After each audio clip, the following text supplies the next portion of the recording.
Gereja Suara Kebenaran Injil mengakui pengakuan iman rasuli dan mengajarkannya.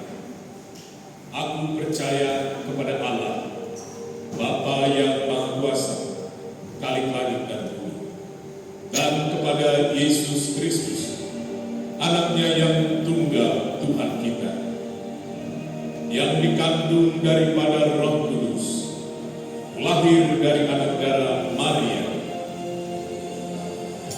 yang menderita sengsara di bawah pemerintahan Pontius Pilatus, disalibkan, mati dan dikuburkan, turun ke dalam kerajaan maut. Pada hari yang ketiga, bangkit pula dari antara orang mati,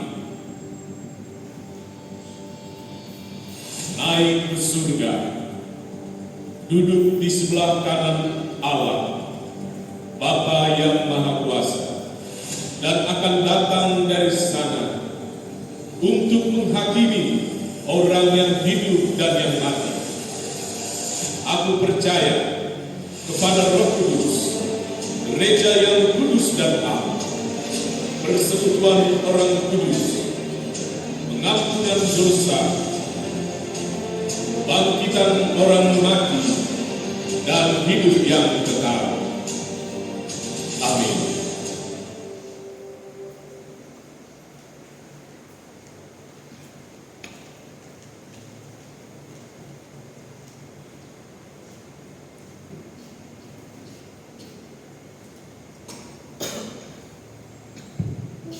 Shalom Bapak Ibu sekalian, lambaikan tangan kita bersukacita atas kehadiran Bapak yang memberkati kita semua.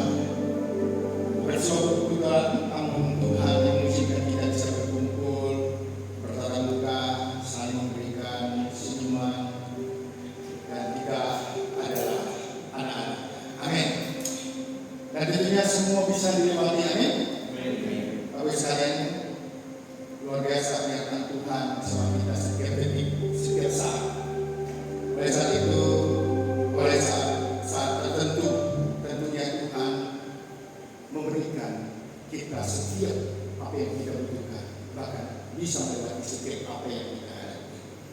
Baik, mari kita berdiri dan kita akan masuk dalam hadirat Tuhan. Dan kita akan memuji kita. Kami datang ya Tuhan bersama pada hari ini. Masuk ya Bapa di dalam hadirat berkat masuk dan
Berikan kemuliaan pada Tuhan. Haleluya.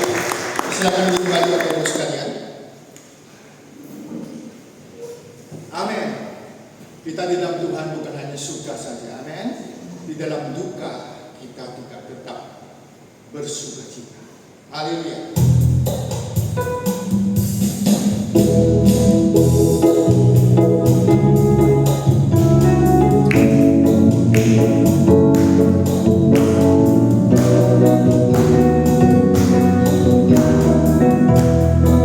Dalam suka dan duka, puji Tuhan. Haleluya. Takkan berada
dalam Tuhan jalan pasti tak selalu rata. Dan kita kadang harus mendaki gunung yang tinggi. Dan juga masuk ke lembah yang curam. Namun semua itu Tuhan beri kuat kepada kita. Haleluya.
kita pasti sanggup menanggungnya karena Tuhan beserta kita. Namun yang harus kita ketahui bahwa ketika kita mengerti kerajaan Allah, maka kita mau dalam kerajaan Allah, maka kita benar-benar tidak lagi mencintai dunia ini. Kita pisahkan diri kita dari dunia ini, dan pastinya kita tidak mencari kesenangan dan dunia ini, karena Tuhan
kami mendengarkan kebenaran firman Bapa.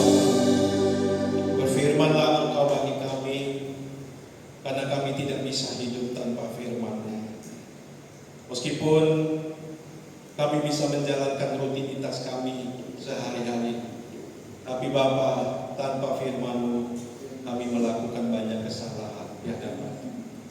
Bapa, mari Engkau pimpin setiap kami dengan Roh Kudus agar kami boleh mengenal kebenaran. Terima kasih Bapa, di dalam nama Tuhan kami Yesus Kristus kami telah berdoa.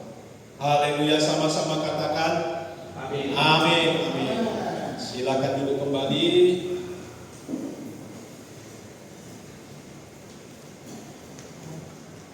Shalom Bapak Ibu, saudara yang terkasih. Sekali lagi shalom. Puji nama Tuhan, kita boleh kembali berkumpul di tempat ini dan saatnya kita mau merenungkan kebenaran firman Tuhan. Mari saya mengajak kita mengawali perenungan firman Tuhan ini dengan membuka satu bagian kebenaran firman Tuhan di dalam Ibrani pasal yang kedua, ayatnya yang pertama.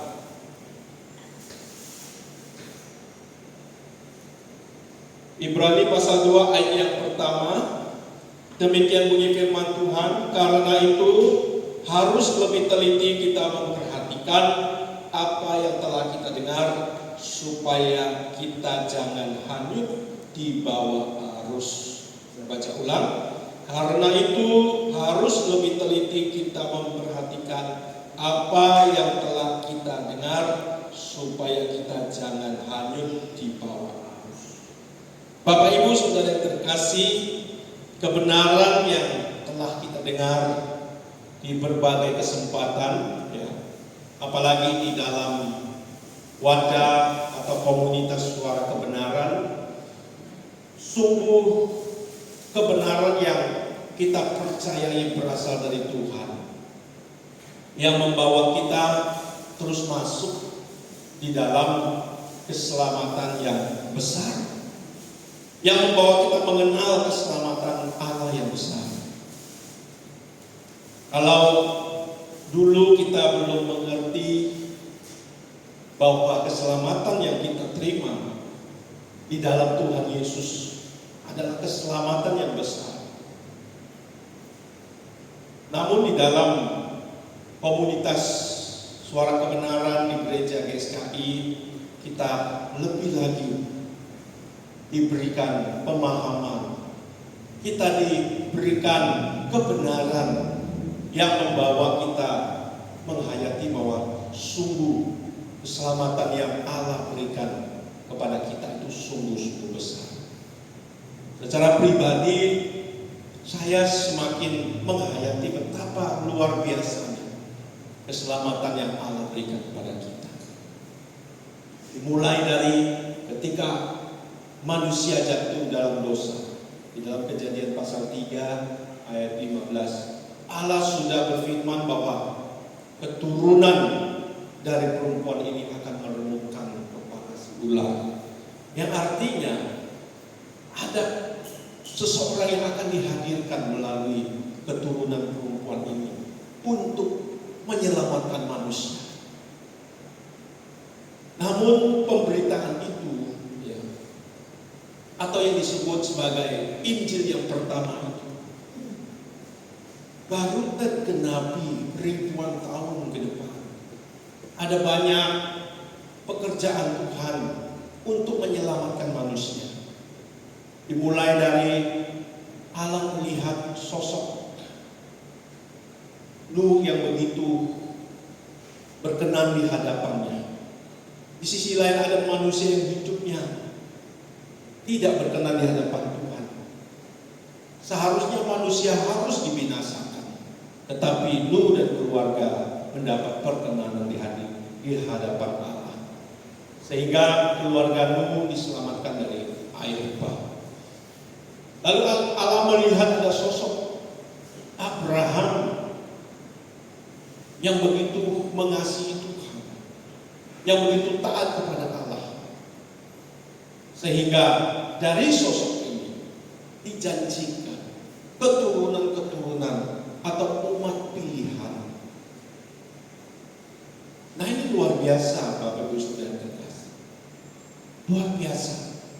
Dari Abraham masih ribuan tahun sampai kelahiran Tuhan Yesus diperkirakan 3.000 tahun. Baru keselamatan itu hadir, diwartakan bahkan sampai kepada seluruh dunia. Kalau tidak ada keselamatan ini, maka mau bagaimanapun manusia hebatnya di dunia ini, pasti binasa. Pasti binasa. Nah, oleh karena itu, ketika kita yang diselamatkan di dalam Tuhan Yesus Kristus telah mendapat keselamatan yang besar, kita mendengar banyak berita-berita yang sungguh memberikan pengharapan besar bagi kita. Apalagi kita yang telah menerima pemberitaan itu. Namun Bapak Ibu Saudara, perlu kita waspadai. Perlu kita waspadai bahwa ada arus dunia yang begitu besar yang akan menghanyutkan umat manusia ke dalam kebinasaan. Tanpa terkecuali orang Kristen itu sendiri. Tanpa terkecuali orang yang sudah mengaku melayani Tuhan. Kalau kita membaca kembali ya bagaimana yang dikisahkan di dalam Injil Matius pasal 7 ayat 21 sampai 23. Ada orang yang berseru-seru kepada Tuhan. Ya. Ada orang yang sudah melakukan mujizat, bernubuat, mengusir setan, bisa tidak dikenal oleh Tuhan. Ini adalah orang-orang yang terbawa oleh arus dunia, yang tidak melakukan kehendak Allah Bapa di surga.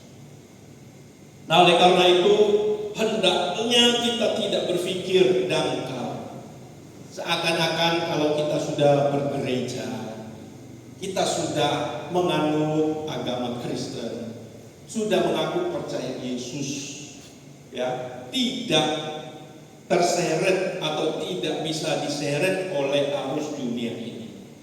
Jangan Bapak Ibu Saudara terkasih. Jangan kita memiliki pikiran seperti itu. Nah, sering dalam hati kita berpikir bahwa atau merasakan bahwa diri kita ini sudah tidak dibawa oleh arus dunia lagi. Karena kita sudah ada di dalam gereja.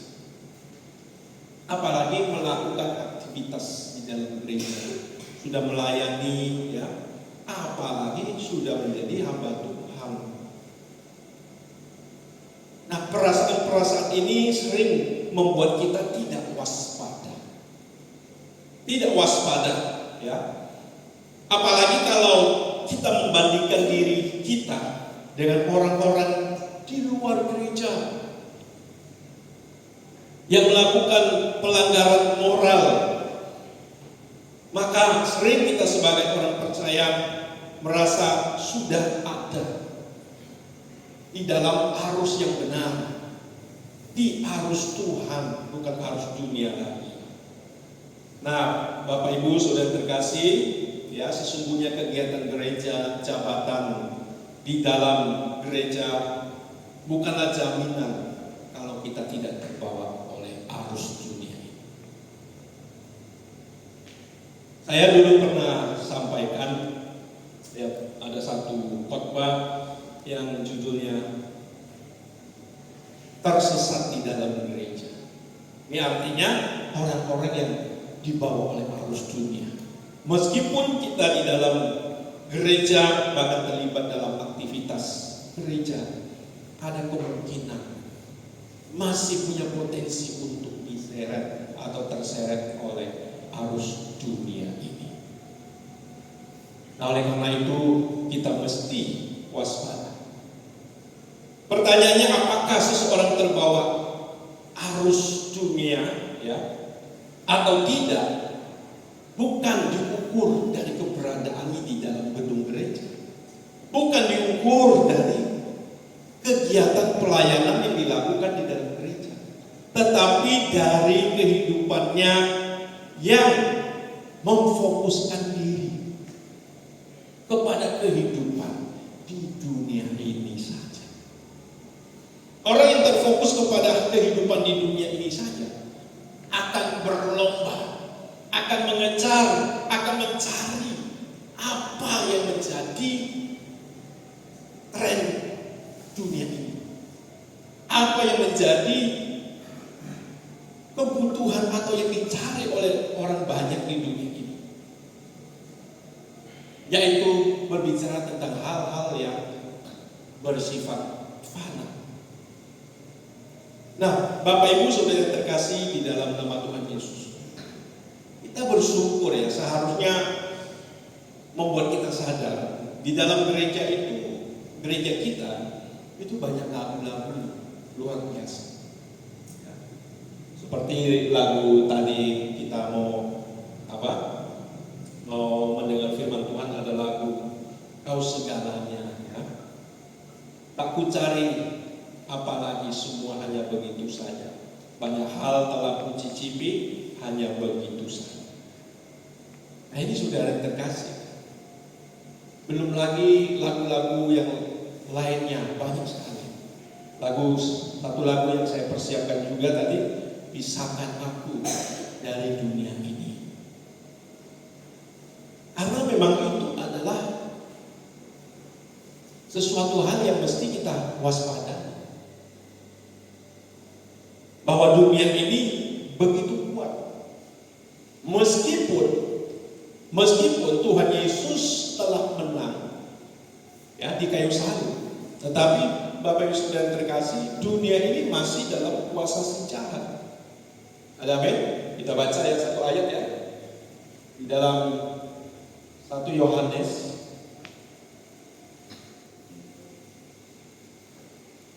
pasal 5 ayat yang ke-19. 1 Yohanes pasal 5 ayat yang ke-19. Kita tahu bahwa kita berasal dari Allah dan seluruh dunia berada di bawah kuasa si jahat. Bahwa kemenangan Tuhan Yesus ya menjadi satu pengharapan bagi kita. Menjadi satu pedoman bagi kita. Makanya mata kita harus tertuju kepada Yesus. Di dalam Ibrani pasal 12 ayat 3 ya. Mata kita harus tertuju kepada Yesus yang mengabaikan segala kehinaan pun memikul salib ganti sukacita. Yang sekarang duduk di sebelah kanan tata Allah. Di situ diingatkan bahwa kita belum mencucurkan darah dalam melawan dosa. Artinya selalu ada perjuangan yang kita lakukan. Ada di dalam surat Efesus juga mengingatkan kita, Efesus pasal 6 ayat 12, bahwa perjuangan kita bukan melawan darah dan daging. Ya. Di dalam 1 Petrus pasal 5 juga diingatkan kepada kita ya, ayat 7 ayat sampai 8 ya, bahwa iblis itu seperti singa yang mengaum-ngaum berjalan keliling mencari orang yang dapat ditelannya. Jadi kuasa dari kegelapan ini ya, si iblis ini masih begitu luar biasa. Melalui promosinya, yaitu dunia ini selalu mempromosikan kenyamanan bagi kita. Perhatikan di zaman sekarang gereja atau banyak gereja juga termakan oleh tipu muslihat iblis. Banyak anak Tuhan juga termakan oleh tipu muslihat iblis. Coba kalau orang percaya Yesus, buat apa? Ya bagaimana hidupnya berubah? Yang miskin jadi kaya, ya, yang sehat jadi, yang sakit jadi sehat atau sembuh kembali, yang rumah tangganya kacau atau berantakan atau tidak harmonis dipulihkan. Apakah itu tidak boleh? Ya boleh. Tapi tujuan utama kita bukan itu. Tujuan utama kita ikut Tuhan Yesus adalah kita mau cari dahulu kerajaan Allah dan hidup kita harus diubahkan. Hidup kita harus menggenapi rencana Allah. Hidup kita harus mengalami keselamatan yang besar itu. Jadi jangan kita anggap remeh ya Bapak Ibu Saudara terkasih. Kalau kita melihat realita gereja hari-hari ini, banyak gereja juga terseret oleh arus dunia ini. Mereka bukan menjadikan Tuhan Yesus sebagai tujuan, tetapi menjadikan Yesus untuk menggapai dunia ini. Bagaimana hidupnya semakin baik dengan pertolongan Tuhan. Mestinya mau apapun yang terjadi, kalau kita sudah memiliki Yesus, kita sudah mendapat tujuan hidup kita. Ada amin ya Bapak Ibu Saudara? Amin. Seperti yang dikatakan di Injil Matius, seperti ada orang yang menemukan harta yang terpendam, mutiara yang berharga. Kemudian dia begitu bersuka cita, dia pulang ke rumahnya, dia jual semua harta bendanya. Betul ya? Dia jual semua itu untuk membeli ladang, di mana di situ ada harta yang terpendam dan mutiara yang berharga. Artinya apa saudara yang terkasih? Artinya apa yang dia miliki nggak ada gunanya. Tidak berarti dibandingkan dengan apa yang ditemukan, yaitu harta yang terpendam dan mutiara yang berharga. Nah, kerajaan Allah itu adalah harta yang terpendam, mutiara yang sangat berharga, yang sudah kita dengar dan sudah kita percayai. Nah, Bapak Ibu Saudara yang terkasih di dalam nama Tuhan Yesus, banyak orang berkeadaan seperti ini. Jadi mereka merasa perjalanan hidupnya seperti tidak berujung. Seakan-akan mereka akan menjalani terus-menerus dalam waktu yang panjang. Dunia ini menjadi tujuan utama mereka. Dunia ini menjadi kesuksesan bagi mereka. Nah, jadi seperti yang saya katakan tadi, bahkan mereka mempercayai Yesus untuk kesuksesan. Makanya gereja-gereja itu, kasih kata-kata yang bagus gitu ya. Pokoknya gereja yang sukses, apalagi gereja yang makmur, yang berlimpah. Ya. Supaya apa saudaraku? Supaya orang tertarik. Tetapi tanpa sadar, justru jemaat diparkirkan di dunia ini. Jemaat diparkirkan di dunia ini, saudara, dan tidak mengenal kebenaran. Nah, mereka akan berusaha bagaimana membuat hidupnya berbunga-bunga seindah-indahnya dengan konsep berpikir bahwa dunia ini atau bumi ini satu-satunya kehidupan yang benar dan normal. Nah, bagi mereka di balik kematian bukanlah kehidupan, sehingga mereka tidak pernah memindahkan hati ke kerajaan surga. Nah, saudara yang terkasih, memang tidak mudah bagi kita memindahkan hati ke kerajaan surga. Maka inilah menjadi pekerjaan gereja, pekerjaan kita yang melayani Tuhan, untuk terus mengingatkan jemaat, untuk membawa jemaat memindahkan hatinya ke kerajaan surga. Jadi kita jangan bandel, saudara, jangan tidak percaya. Jangan tunggu kalau kita sudah di tempat yang tidak seharusnya, di ICU, di apalagi di keadaan kita yang sudah hancur, baru kita ingat, atau lihat keluarga kita meninggal, baru kita ingat. Puji Tuhan kalau kita ingat dan mau bertobat. Kalau tidak, kita kehilangan keselamatan yang besar. Jadi hati-hati saudara terkasih. Ini mau kita perjuangkan terus ini menjadi fokus utama kita. Nah, oleh karena itu setiap kita harus menentukan pilihan untuk kita sungguh-sungguh mengikuti Tuhan, untuk sungguh-sungguh takut taat kepada Tuhan. Banyak orang Kristen yang tidak sungguh-sungguh takut dan taat kepada Tuhan. Ada Tuhan yang diberitakan itu Tuhan yang begitu baik, yang sungguh baik, amat baik dan teramat baik. Dan saya tidak katakan Tuhan itu tidak baik, tetapi kita harus melihat sisi yang lain, bahwa Dia juga Tuhan yang penuh murka. Dia juga Allah yang menghanguskan. Amin. Ya. Dia juga Allah yang menghanguskan kalau kita tidak hidup seturut dengan kehendak. Kalau kita tidak mau sungguh-sungguh hidup ke dalam kebenaran Allah. Nah, oleh karena itu kita harus membuat pilihan, Bapak Ibu Saudara terkasih. Kita yang sudah menerima Tuhan Yesus harus berani masuk ke dalam pusat-pusaran Allah.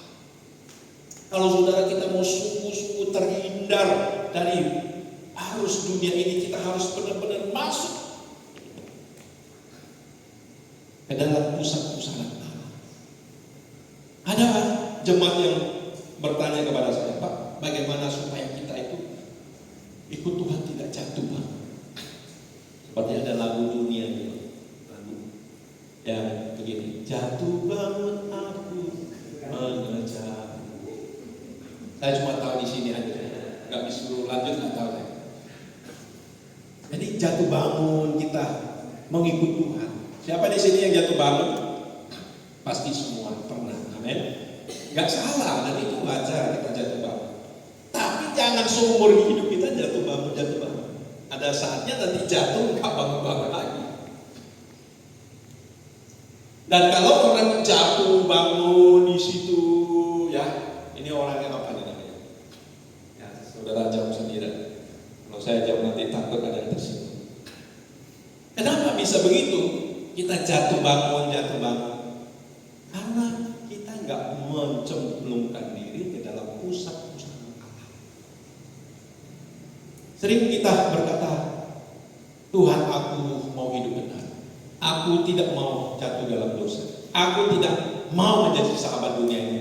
Tapi akhirnya jatuh juga. Akhirnya jadi sahabat dunia ini juga. Kenapa? Karena kita tidak masuk ke dalam pusat-pusat.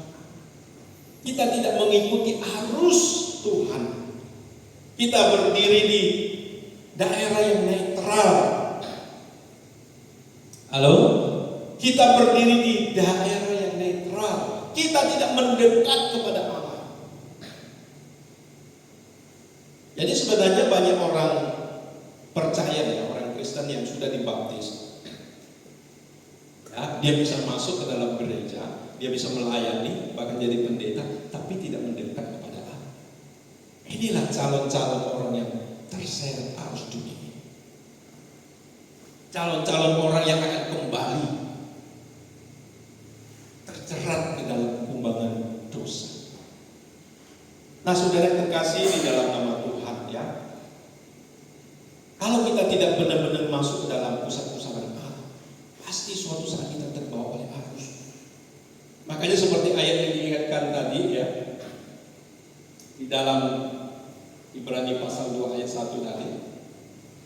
Karena itu harus lebih teliti kita memperhatikan apa yang telah kita dengar.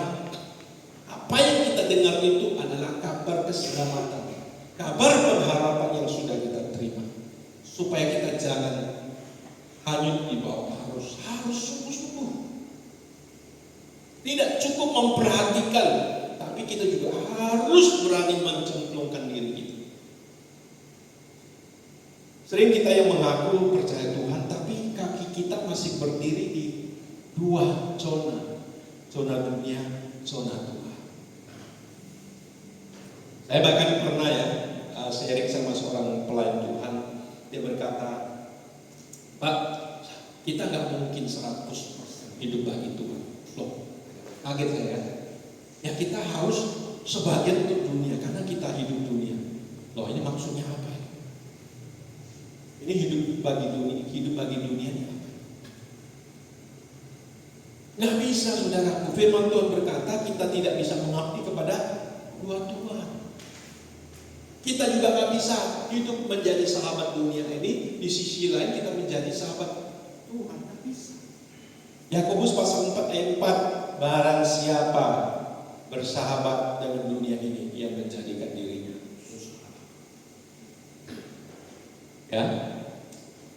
Di dalam 1 Yohanes pasal 2 ayat 15 sampai 17, orang yang mengasihi dunia, ya, pasti binasa. Nah, saudara yang terkasih di dalam nama Tuhan Yesus, oleh karena itu kita harus membuat pilihan, ya. Kita harus berani memilih untuk masuk pusat Allah. Banyak orang yang takut kalau masuk dalam pusat-pusat Allah, hidupnya terancam, kesenangannya akan direbut oleh Tuhan. Benar, di sisi satunya benar, kesenangan kita akan dunia ini direbut oleh Tuhan. Tetapi kita akan muncul kesenangan menikmati Tuhan. Amin. Menikmati Allah. Sayang loh saudara, banyak orang Kristen yang tidak menikmati Allah. Padahal sudah percaya Yesus sehingga kita bisa datang kepada Allah. Dengan darah Yesus kita masuk ke ruang kudus Allah. Tapi dia tidak pernah mengalami Allah, apalagi menikmati Allah. Kalau sudah perhatikan di dalam kitab Ibrani berkata, ya, kita harus mengejar kekudusan. Tanpa kekudusan tidak seorang pun melihat Allah. Kekudusan itu adalah keterpisaan kita dari dunia ini. Ya. Kudus itu artinya dipisahkan dari dunia ini. Allah mau membawa kita terpisah dari dunia ini, seperti yang tertulis di dalam 1 Petrus pasal 2 ayat 9, ya, agar kita keluar dari kegelapan menuju terangnya yang ajaib. Tapi keterpisaan kita bukan hanya pekerjaan Tuhan semata-mata. Tuhan memanggil kita, Tuhan memberikan perintah kepada kita, tapi kita juga harus mau melangkah keluar. Ada amin? Ya, jangan tidak melangkah keluar. Dan langkah kita itu, sekali lagi, tidak diukur dari keberadaan kita di gereja. Pak, aku mau udah selalu langkah keluar, Pak. Udah sering ke gereja, bahkan tiap minggu, bahkan melayani. Langkah kita itu adalah langkah rohani, yaitu meninggalkan cara berpikir dunia. Pikiran kita dibaharui, seperti ditulis dalam Roma pasal 12 ayat 2. Janganlah kamu serupa dengan dunia, tetapi berubahlah oleh pembaharuan budi. Pembaharuan budi kita, pikiran kita, pola berpikir kita harus diubahkan, ya, harus diubahkan, harus benar-benar menghayatinya. Kadang ya, Bapak Ibu Saudara yang terkasih, yang seperti saya katakan, kalau kita belum melihat bahwa dunia ini tidak bisa diharapkan, hidup kita ini yang sementara, ya, belum menghayati ini. Kita ini belum apa ya? Belum kapok, ya, belum kapok. Masih mau terus cari dunia, masih dalam pikirannya dunia. Gak akan kapok itu. Makanya gak ada perubahan cita rasa jiwa. Kalau kita lihat orang yang diet, ya, jaga makan, bisa itu orang itu mengalami sakit penyakit, bisa itu dilihat orang lain yang mengalami sakit penyakit, sehingga dia mau jaga kesehatannya. Ya begitu ketat menjaga makanan yang tidak sehat. Ada nggak orang-orang seperti ini? Ada. Di luar kekristenan, ya, berbagai orang dari berbagai agama ada. Dan saya sering katakan saya menghargai orang yang punya bisa mengontrol makanan. Saya menghargai. Nggak gampang loh bagi kita ya, mengontrol makanan nggak gampang. Nah, mereka melihat bahwa kesehatan itu begitu penting, sehingga harus diusahakan, diperjuangkan.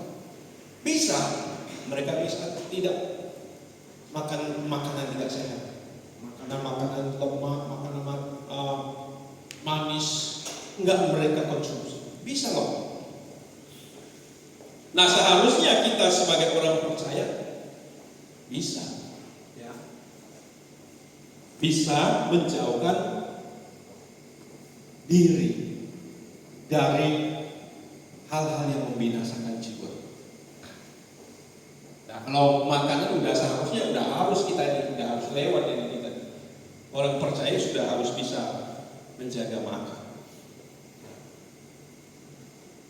Ada penguasaan diri di dalam diri.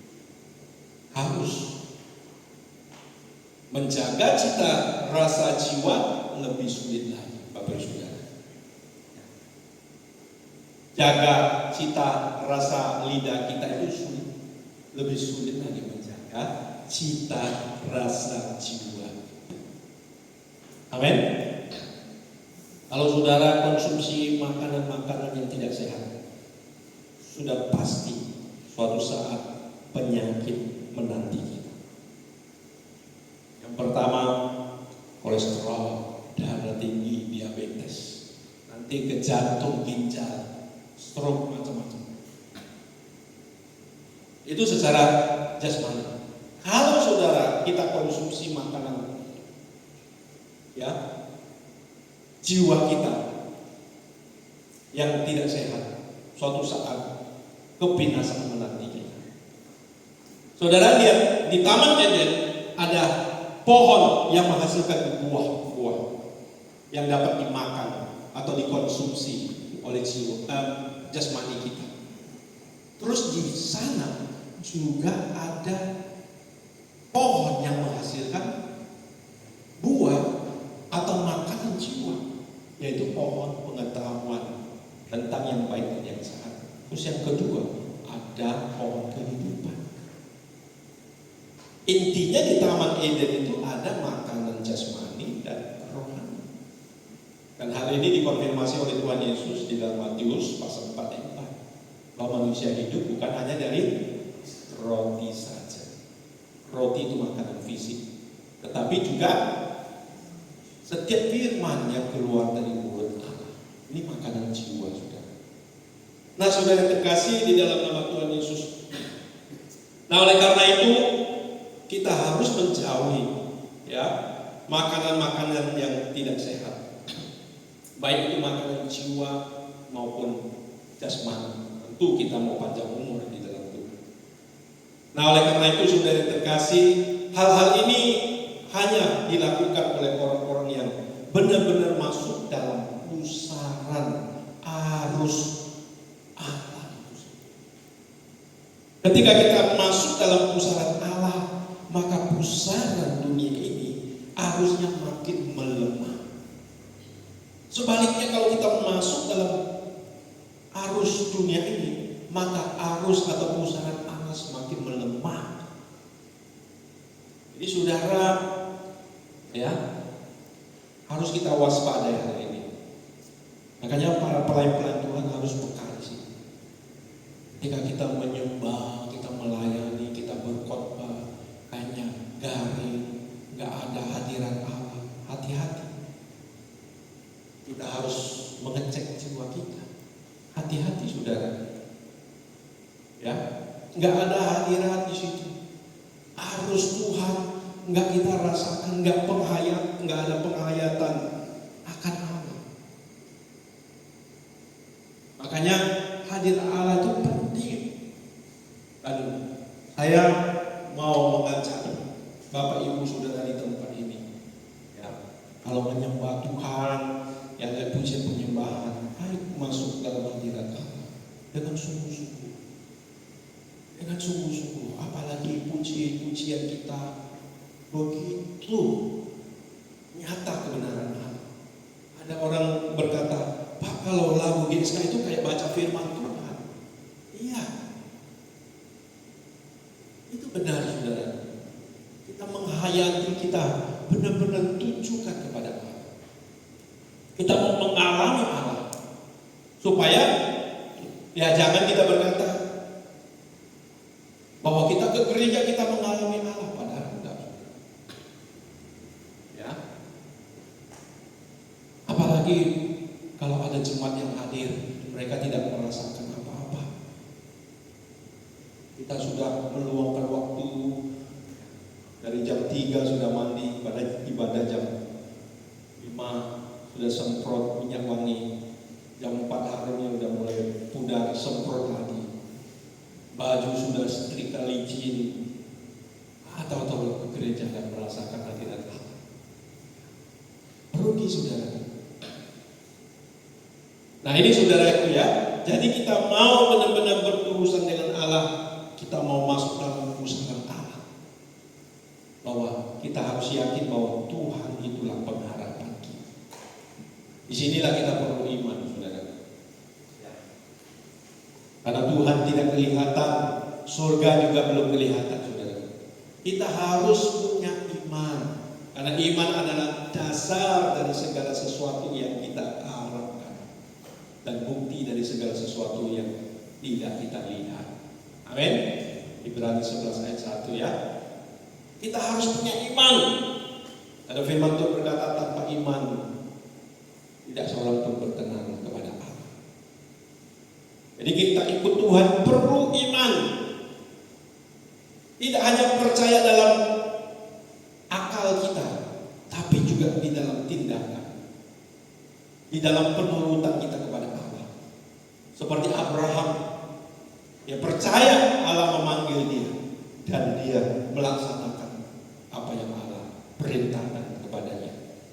Nah, saudara yang terkasih di dalam nama Tuhan Yesus, oleh karena itu saudara perlu diwaspadai bahwa arus dunia ini sangat kuat, bagaikan banjir bandang yang kuat saudara.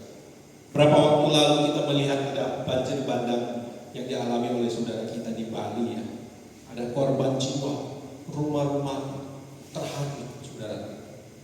Itu baru banjir bandang. Belum lagi tsunami yang besar, belasan meter yang pernah dialami negara kita beberapa tahun yang lalu di Aceh.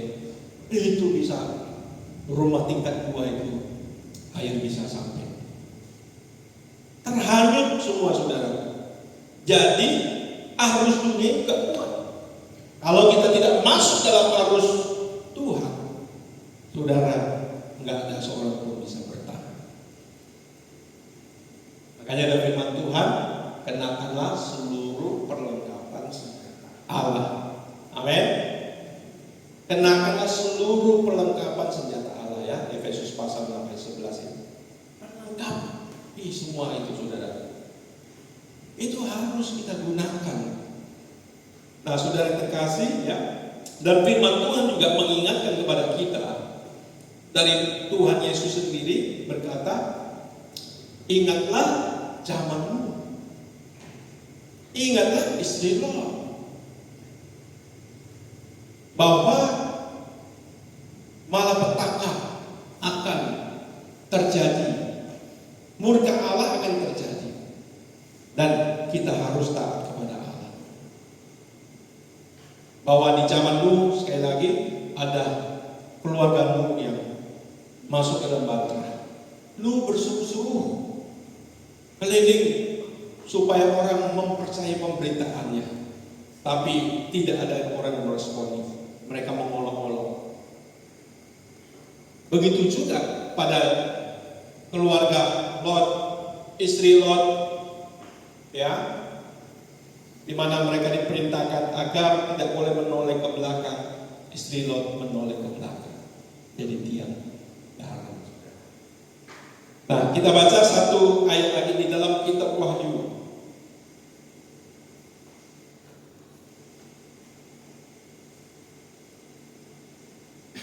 Kitab Wahyu pasal 18. Ayatnya yang ke-4 ya.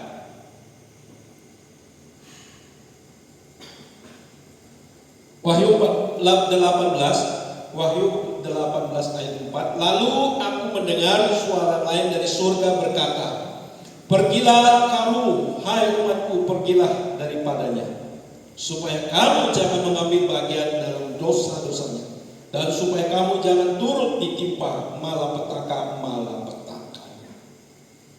Yang saya sering sampaikan bahwa ending atau akhir dari dunia ini sudah sangat jelas. Saudara tahu endingnya, akhirnya binasa, saudara. Bumi ini akan hancur, ya. Unsur-unsurnya akan menjadi nyala api, saudara. Di dalam 2 Petrus pasal 3 nanti baca.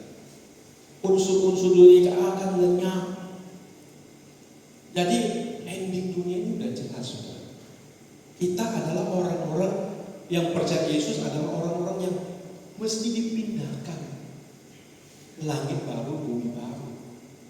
Tetapi saudara, sekali lagi, orang yang mau dipindahkan ini ada orang-orang yang berubah cita rasa jiwa, orang yang tidak mencintai dunia ini lagi. Bagaimana saudara bisa dipindahkan kalau jiwa kita masih di dunia ini, saudara? Ya, seperti orang berkata, ini mah orang ini badannya mah di sini, hatinya di rumah sana. Ya, misalnya kan seperti itu kan? Ya nggak bisa gitu itu. Nggak bisa. Tubuh kita dipindahkan, jiwa kita masih di dunia ini nggak bisa. Makanya dari Bapak rohani kita sering ajarkan kepada kita agar kita memindahkan hati kita ke surga, agar kita berkemas-kemas, agar kita merindukan surga. Ya, merindukan surga itu bukan mau cepat-cepat mati, Bapak Saudara. Ya, kadang orang takut merindukan surga. Lah, mau cepat-cepat mati dong, Pak. Orang cepat-cepat mati belum tentu ke surga. Amin. Kalau saudara nggak merindukan surga, cepat-cepat mati nggak menjamin. Hanya orang yang merindukan surga, mempersiapkan diri akan sampai ke surga. Ya. Makanya saudaraku, sesungguhnya gereja itu mempersiapkan umat masuk dalam kekekalan. Nggak ada hal lain. Karena begitu besar kasih Allah akan dunia ini, sehingga Ia mengaruniakan atau menganugerahkan anaknya tunggal kepada kita, supaya setiap orang percaya kepadanya tidak binasa, melainkan beroleh hidup yang kekal. Yohanes 3 ayat 16. Jadi saudaraku, sebenarnya gereja ada itu mempersiapkan umat masuk dalam kekekalan. Amin. Tentu kalau jemaat ada masalah, ya kita harus membantu, ya, supaya mereka tidak memfokuskan diri pada masalah. Justru masalah ini mengingatkan kita bahwa dunia ini bukan tempat yang nyaman, bukan hunian tetap kita. Dunia ini selalu ada masalah. Kenapa? Satu, karena dunia ini tempatnya masalah. Ya, dunia ini sudah jatuh dalam dosa. Dua, masalah selalu diperlukan untuk mendewasakan kita, untuk mengingatkan kita bahwa dunia ini bukan tempat yang permanen bagi kita. Ada firman Tuhan mengingatkan kepada kita, 1 Petrus 1 ayat 17 ya. Barang siapa menyebutnya Bapa, ya, yang tanpa memandang muka menghakimi semua orang menurut perbuatannya, maka kita hidup dalam ketakutan selama kita menumpang di dunia ini. Jadi saudara, kesempatan bagi kita ya, orang percaya untuk mempersiapkan diri. Jadi sekali lagi, gereja ada itu mempersiapkan umat masuk dalam kekekalan. Nggak ada agenda lain. Nggak ada itu agenda lain, saudara. Makanya mau gereja besar, mau gereja kecil nggak menjadi masalah. Ya, bangunan besar-besar pun nanti ditinggal semua itu. Alangkah celakanya kalau gereja yang besar cuma yang banyak justru tidak dibawa ke kekekalan. Ya, malah mengikat orang, ya, atau tersesat di dalam gereja, tertipu dalam keselamatan semu. Di gerejanya memuji Tuhan, wah, menantikan mujizat Tuhan, tapi tidak memindahkan hati ke surga. Nah, biarpun kita ini nggak banyak, tapi kalau semua masuk surga, waduh, mantap. Ya, saya sampaikan kepada jemaat di Ketapang, saya berharap, saya bilang, ketika nanti di surga ada kloter namanya, kloter GSKI Rehoboth Ketapang yang menurunkan penumpang di sini. Nah, demikian juga nanti di LB3 kloter dari GSKI Rehoboth Pontianak menurunkan penumpang. Kira-kira siapa yang turun ini? Ya, yang turun kloter dari GSKI Rehoboth Pontianak turun, Pak Heru turun. Waduh. Siapa lagi? Pak Edi harus dong. Ya, turun kita semua, amin. Ya. Jangan, waduh, Pak si ini tertinggal. Bisa loh, saudara. Ada satu kisah dalam Alkitab yang mesti kita pahami. Di dalam 1 Korintus dikatakan kehidupan mereka menjadi peringatan bagi kita. Siapa? Bangsa Israel. Ketika mereka menjadi budak, ya, 450 tahun kurang lebih, dan mendengar kabar pembebasan yang dibawa oleh Musa, betapa senangnya mereka. Kurang lebih 2 juta orang keluar dari tanah perbudakan. Oh, mereka bersuka cita. Mereka dijanjikan masuk ke negeri yang penuh susu dan madu. Tapi baru berjalan beberapa jauh, mereka ketemu laut terbelah. Mereka sudah bersungut-sungut. Ada yang berkata, "Hai Musa, apakah di Mesir tidak ada kuburan lagi sehingga kau membawa kami terkubur di sini?" Bayangin, saudara. Ya. Dan sebagian mereka besar mereka tewas di padang gurun, kata firman. Tewas di padang gurun. Harusnya mereka nikmati, ya, negeri yang penuh susu dan madu. Nggak sampai, saudara. Nggak sampai. Padahal, saudaraku, perjalanan itu, saudara, ya, Tuhan juga mau melatih mereka. Lihat, mereka yang keluar sebagai budak, akhirnya masuk ke tanah perjanjian sebagai prajurit yang tangguh. Di dalam perjalanan mereka belajar, menemui banyak musuh-musuh yang harus mereka perangi. Jadi Bapak Ibu Saudara, apa yang kita alami, pergumulan yang kita alami, masalah yang kita alami, itu mempersiapkan kita menjadi prajurit-prajurit Kristus sebelum kita masuk ke langit baru, bumi baru. Amin. Ini orang-orang yang masuk ke sana, orang-orang yang diproses oleh Allah. Orang yang masuk ke LB3 itu orang yang sudah terpilih. Banyak yang dipanggil, sedikit yang terpilih. Orang-orang yang benar-benar waspada. Ya. Kalau di zaman hakim-hakim itu ada Gideon, ya, yang mereka dipilih untuk berperang. Mereka lagi minum, mereka waspada, selalu waspada. Ini orang-orang yang layak dimasuk dalam pasukan. Nah, saudara terkasih di dalam nama Tuhan Yesus. Jadi hati-hati saudara. Kita mesti memiliki tekad, komitmen untuk mengikut Yesus dengan meninggalkan dunia. Dan itu harus diperbaharui setiap hari. Harus saudara. Meninggalkan dunia bukan berarti saudara tinggalkan rumah saudara lalu tinggal di mana? Di pedalaman sana. Ya. Enggak saudara. Meninggalkan dunia itu kita tidak terikat dengan dunia. Tidak hidup yang sama dengan orang-orang dunia. Yang fokusnya hanya kesenangan di dunia ini. Kenyamanan di dunia ini. Orang-orang seperti ini saudara pasti terbawa oleh arus. Nah, ini kita perlu memperhatikan bersama-sama. Oleh karena itu sekali lagi kita harus merubah cita rasa jiwa kita. Kita harus merubah cita rasa kita. Belajar mengenal kebenaran dan masuk dalam pusaran Allah. Harus berani masuk dalam pusaran Allah. Enggak cukup mengenal kebenaran.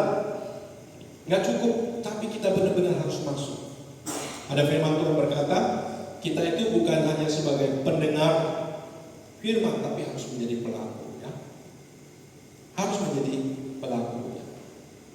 Kalau salah ayatnya Yakobus 1 ayat 22. Harus menjadi pelaku firman. Kalau tidak kita menipu diri kita sendiri. Yang kedua saudara, harus memiliki komitmen untuk berubah pola atau gaya hidup kita. Pola atau gaya hidup kita harus berubah. Jangan kita berkata, aku orang Kristen, aku beribadah di GSKI, tapi cara hidup sama seperti orang dunia. Kita hanya berdebat tentang doktrin, tapi cara hidup kita sama. Tidak ada gunanya saudara. Tidak ada gunanya. Makanya sering saya mengintrospeksi diri ya. Karena waktu saya mendengar suara kebenaran juga dengan semangat tinggi. Lalu kalau orang nyinggung kita, wah kita langsung berdebat, langsung tensi tinggi. Lalu saya berpikir, loh, apakah ini ciri orang yang mendengar kebenaran? Ya. Langsung tinggi. Orang menyerang kita juga hajar. Wah, di mana nih? Apa benar ini? Saya mengenal kebenaran juga. Jadi ini menjadi perenungan saya juga sejak saya mengenal kebenaran, saudara. Nah, kita bersyukur kita punya satu bapak rohani yang memiliki teladan yang luar biasa. Ketika diserang orang, dia dengan teduh. Dia tidak membalas sebagaimana mestinya. Dia teduh. Ini sosok ini menjadi teladan buat saya dan buat kita semua. Nah, Bapak Ibu Saudara terkasih di dalam nama Tuhan Yesus, cita rasa kita harus diubahkan, harus sungguh-sungguh berubah. Kita harus benar-benar menjadi orang yang sudah ada di arus Tuhan, yang terus dibawa tinggi sampai kita tuh nggak bisa turun. Ini namanya point of no return itu kan, titik di mana kita nggak bisa turun, nggak mungkin lagi kita mengasihi dunia. Nah sebaliknya orang yang dibawa oleh dunia makin turun sampai nggak bisa naik. Ya, itu ada. Contohnya siapa? Esau menjual hak kesultanan. Ya, ketika ia mau mengambil hak itu, meskipun dengan mencucurkan air mata dia nggak bisa dapat. Jadi saudaraku ada dua poin. Point of no return itu naik tinggi sampai nggak bisa turun, atau turun ke bawah sampai nggak bisa naik. Jadi ada orang-orang Kristen termasuk sudah turun nggak bisa naik lagi, nggak bisa mengasihi Tuhan, nggak bisa lagi. Jiwanya sudah terikat oleh dunia ini begitu kuat sehingga dia tidak bisa mengasihi Tuhan, tidak bisa mengikut Tuhan. Meskipun orang seperti ini bisa ada di dalam gereja. Coba saudara pernah lihat hamba-hamba Tuhan yang melakukan pelanggaran-pelanggaran moral, saudara? Banyak. Saudara nggak habis pikir, orang pendeta bisa. Nah ini saudara, pendeta yang menghajar istrinya, banyak saudara, sudah kita lihat ya. Nah ini saudara yang terkasih. Jadi kita yang mengaku mengenal kebenaran, kita yang ada di gereja suara kebenaran Injil harus benar-benar diubah. Saudara harus bersyukur, kita harus bersyukur. Kita mengenal kebenaran. Ada amin? Kita bersyukur. Tetapi itu belum cukup, harus berani masuk. Harus mencemplungkan diri kita. Bahwa apa yang kita dengar, ya kita harus menjadi apa yang kita dengar itu. Ini yang katakan firman Tuhan tadi, kita harus lebih teliti lagi ya terhadap apa yang kita dengar. Jangan cuma angin lalu. Ya. Jangan cuma menjadi kegembiraan sesaat. Nah ini saudaraku, apalagi kalau di GSKI Rehoboth Pontianak ini kan termasuk lalu. Ya, kita baru mau melangkah tahun ketiga. Saya 7 tahun baru mulai nyambung. Artinya mulai menselaraskan perbuatan saya dengan kebenaran. Ada banyak tahun-tahun yang dilalui belum, masih kayak nyari-nyari. Masih nyari-nyari apa namanya? Ya, belum tune dengan Tuhan. Belum tune. Belum ketemu. Nah, ini saudara yang terkasih ya. Jadi kita mau apa yang kita dengar, kita mau melakukan. Nah, sehingga kita boleh menikmati Allah, menikmati berkat Allah, menikmati persekutuan dengan Allah, menikmati persekutuan dengan Tuhan Yesus. Ini baru kita hidup di dalam Yesus. Ada amin? Ya jangan cuma KTP tok Kristen. Jangan, kita harus mengalami kenikmatan Allah ini. Kalau saudara bisa menikmati dunia ini, jalan-jalan mall gitu ya, nikmati wah enaknya dunia, lihat pemandangan segala macam. Tuhan bisa, lebih lagi bisa kita alami. Tuhan juga bisa kita alami. Amin. Alami Tuhan, nikmati Tuhan. Tuhan Yesus telah menjadi fasilitas buat kita datang kepada Allah, sehingga kita bisa merasakan bahwa suku Allah bekerja dalam segala untuk mendatangkan bagi kita yang mengasihi Dia, yang terpanggil sesuai dengan rencana. Jadi Bapak Ibu Saudara yang terkasih, ayo jadilah orang-orang yang mengalami Tuhan, menikmati keindahan Tuhan. Kalau kita sudah menikmati keindahan Tuhan, nggak mungkin kita mau menikmati keindahan dunia ini. Ya bukan kita nggak perlu refreshing, ya itu bukan jadi tujuan utama kita. Bukan saudara.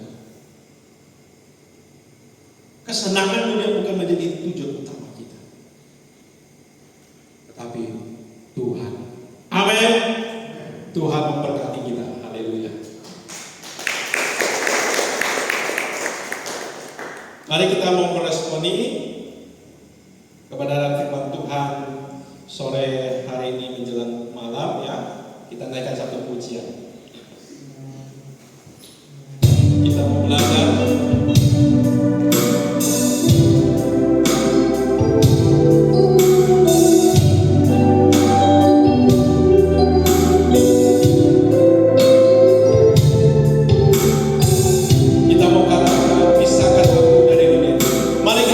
Berdiri Bapak Ibu.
dunia ini bukan hunian tetap kita. Dunia ini bukan rumah kita. Kalimat ini mesti kita hayati dengan sungguh-sungguh. Dan kita harus mengambil langkah untuk memisahkan diri kita dari dunia ini, untuk tidak sama dan serupa dengan dunia ini. Inilah orang-orang yang mau hidup di dalam keselamatan Tuhan, orang-orang yang akan diselamatkan oleh Tuhan ketika murka Allah akan dicurahkan ke dunia ini. Hanya orang-orang yang memisahkan diri dengan dunia ini yang akan diselamatkan. Jadi Bapak Ibu Saudara, jangan kita sia-siakan keselamatan yang kita telah peroleh dari Tuhan Yesus dengan kita tetap menjadi serupa Dia, menjadi sama dengan dunia ini. Bapak Ibu Saudara, mari kita sungguh-sungguh ikut Tuhan, sungguh-sungguh takut akan Allah. Kita menjadi orang-orang yang berani mencemplungkan diri ke dalam pusat-pusaran Allah, sehingga membawa kita kepada keselamatan kekal di dalam Tuhan kita Yesus Kristus. Kita harus berani melakukan hati kita kepada Dia, cinta kita kepada Tuhan. Haleluya. Mari kita katakan sekali lagi, kulakukan hatimu, cintaku kepadamu. Kulakukan hatimu, cintamu, cintaku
memberkati setiap kami oleh kebenaran firman-Mu.